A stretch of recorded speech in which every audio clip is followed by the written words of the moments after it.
The health of the soil we cultivate lies at the heart of regenerative agriculture. I've been travelling around France to learn more about a pair of innovative companies that could ultimately reduce our reliance on artificial fertilisers.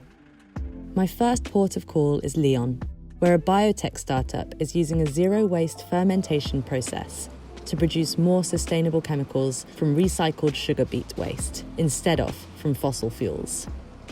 We don't have any waste at the end of the process. We don't consume any water, and we will reduce massively the CO2 emissions. From next year, the company will produce organic acids in industrial quantities at its first commercial plant in northeastern France. Working with local sugar beet farmers, the company says using its circular model, the carbon footprint of its acids will be 81% lower than existing petro-based equivalents and will produce a valuable byproduct, an organic-grade fertiliser. At the end of the process, we have a residue, which is a very high-value fertilizer with a very high potassium content, which will go back to the ground to start a new cycle of biomass production. France currently imports around 80,000 tonnes of potassium for fertiliser. Do you think that Afirene could actually prevent France in the future from having to import any of that potassium? Is that an idea? During the process, we will produce 16,000 tonnes of acids. It's the same kind of idea in terms of volumes for the fertilizer. It's not the main goal, but if we can reduce the importation, then it's a good news. According to the United Nations, by 2050, we'll need 70% more food to feed 9.6 billion of us.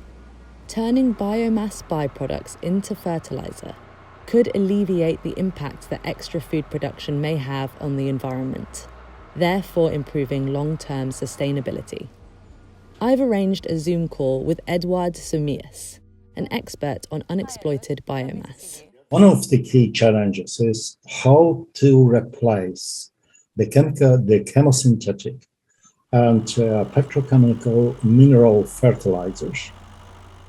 New research claims that synthetic nitrogen fertilisers are responsible for about 2.4% of global greenhouse gases. But Somias is concerned that circular organic alternatives are being developed too slowly. There's a lot of research going on in this space at the moment, isn't there? Yes, however, we have to see that many of the research programs very often cannot be converted into farmers' reality. So there is a gap between basic research and application. The global biofertilizer market is estimated to grow from $9.3 billion in 2020 to $17 billion by 2026. Investment funds may be key to accelerating both growth and the leap from the theoretical to the practical.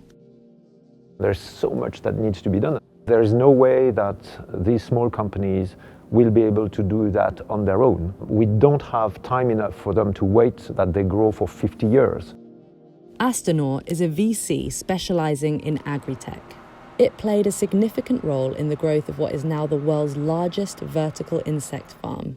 Could we maybe apply this to a real-world example, maybe Insect, which started off as quite a small company and has now grown to become a unicorn? How did Astonor help on that journey?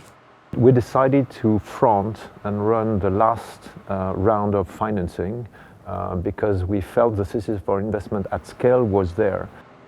Insect breeds and processes mealworms to produce high-protein supplements for animal feed and human consumption. The fecal matter from the mealworms is turned into fertiliser, or frass pellets. Using the waste of agriculture to make it a fertilizer is a wonderful system because then you're not competing against on the use of the land. The use of agricultural waste is a huge part of the future. Agriculture itself is a major contributor to greenhouse gases. Agriculture and food systems are basically accounting for 20 to 30% of greenhouse gas and carbon emission. But there is this magic of agriculture, which is that we can put and we should put carbon back into the soil. But if there is magic in agriculture, we probably need to see it sooner rather than later. Because according to the UN's Food and Agriculture Organization, by By 2050, worldwide use of synthetic nitrogen fertilisers is set to increase by over 50%.